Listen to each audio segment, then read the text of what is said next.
Hi, my name is Margie Ann. I'm a part-time instructor in the marketing department.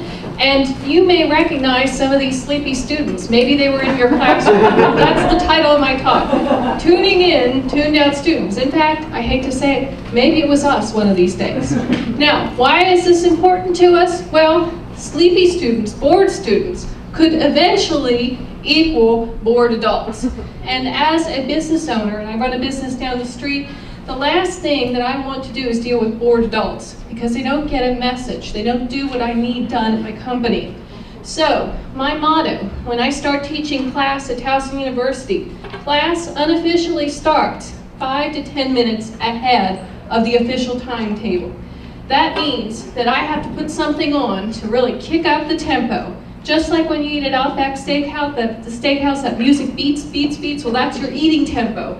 Well, this is your tempo for your class, which means that you have to put on YouTube clips, you have to put on something with a pop and paste, you have to have something with emotions, something they can relate to and laugh, because laughter moves the class along.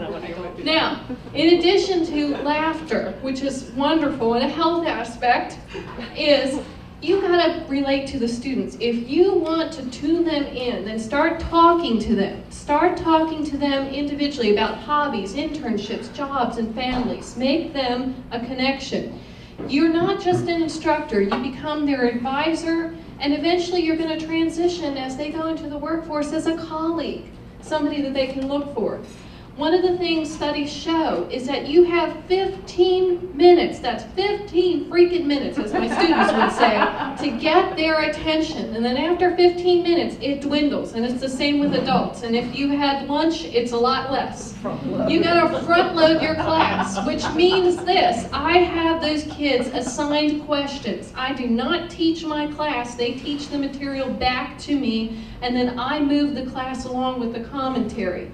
I also have to get creative. I'm not that creative. If you want creativity, Big Book of Business Games, just Google Big Book of Accounting Games, Big Book of Science Games.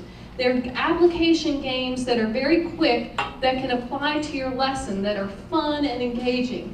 Help the students and let them drive your class. You give them a question and a problem, assign it ahead of time so that they can answer it in class, and then you know that they've read the material.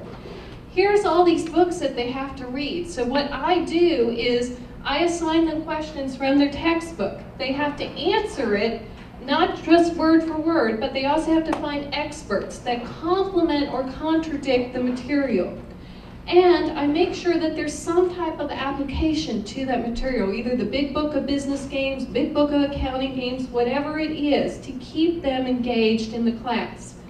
The other thing, I know that they're not necessarily going to read academic textbooks when they graduate.